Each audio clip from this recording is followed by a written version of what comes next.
ऋषि मार्कंडेय की अमर भक्ति। बहुत समय पहले की बात है। एक घने और शांत जंगल में ऋषि मृकंडु और उनकी पत्नी मरुदमती रहते थे। वे बहुत दयालु और धार्मिक थे, लेकिन उनकी कोई संतान नहीं थी। संतान प्राप्ति की इच्छा में उन्होंने भगवान शिव की कठोर तपस्या शुरू की। वे कई वर्षों तक निराहार रहकर प्रार्थना करते रहे। उनकी भक्ति इतनी सच्ची थी कि पूरे वन में शांति और दिव्यता छा गई। अंत में भगवान शिव उनकी भक्ति से प्रसन्न होकर प्रकट हुए। उन्होंने ऋषि को 2 विकल्प दिए।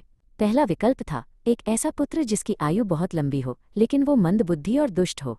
दूसरा विकल्प था एक अत्यंत ज्ञानी, आज्ञाकारी और गुणी पुत्र जिसकी आयु केवल 16 वर्ष हो। ऋषि मृकंडु और मरुदमती ने बिना सोचे दूसरे विकल्प को चुना। वे चाहते थे कि उनका पुत्र भले ही कम जिए, पर वो महान बने। कुछ समय बाद उनके घर एक तेजस्वी बालक ने जन्म लिया, जिसका नाम मार्कंडेय रखा गया। मार्कंडेय बचपन से ही बहुत बुद्धिमान थे। उन्होंने बहुत कम समय में ही सभी वेदों और शास्त्रों का ज्ञान प्राप्त कर लिया।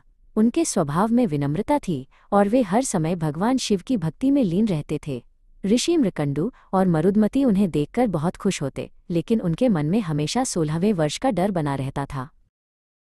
जैसे जैसे मार्कंडेय 16 वर्ष के होने वाले थे, उनके माता पिता की चिंता बढ़ती गई।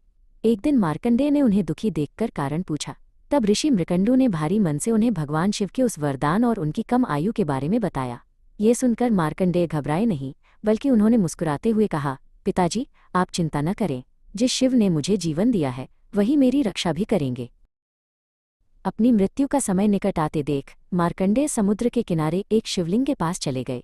उन्होंने संकल्प लिया कि वे अपना अंतिम समय शिव की आराधना में बिताएंगे। उन्होंने रेत से एक सुंदर शिवलिंग बनाया और उसके सामने बैठकर पूरी श्रद्धा के साथ ध्यान लगाने लगे। उनके मन में केवल एक ही लक्ष्य था, शिव की शरण में रहना। मार्कंडेय ने एक शक्तिशाली मंत्र का जाप शुरू किया, जिसे महामृत्युंजय मंत्र कहा जाता है। उन्होंने बार बार पढ़ा, ओम त्र्यंबकम यजामहे सुगंधिम पुष्टिवर्धनम उर्वारुकमिव बंधनान मृत्योर्मुक्षीय मालमृतात्। उनकी प्रार्थना इतनी तीव्र थी कि पूरा ब्रह्मांड उनके मंत्र की ध्वनि से गूंजने लगा। उनके चारों ओर एक सुरक्षा कवच जैसा प्रकाश फैल गया। जब मार्कंडेय के जीवन के 16 वर्ष पूरे हुए, तब यमराज, जो मृत्यु के देवता हैं, उन्हें ले जाने के लिए स्वयं प्रकट हुए। यमराज अपने काले भैंसे पर सवार थे और उनके हाथ में एक भयानक फंदा, कालपाश था।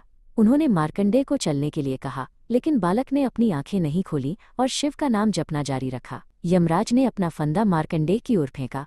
मार्कंडेय ने डर के मारे शिवलिंग को कसकर गले लगा लिया। यमराज का फंदा न केवल मार्कंडेय के गले में बल्कि शिवलिंग के चारों ओर भी लिपट गया। यमराज ने जैसे ही फंदे को खींचा, शिवलिंग हिलने लगा। ये देखकर प्रकृति कांप उठी, क्योंकि यमराज ने अनजाने में स्वयं महादेव को चुनौती दे दी थी।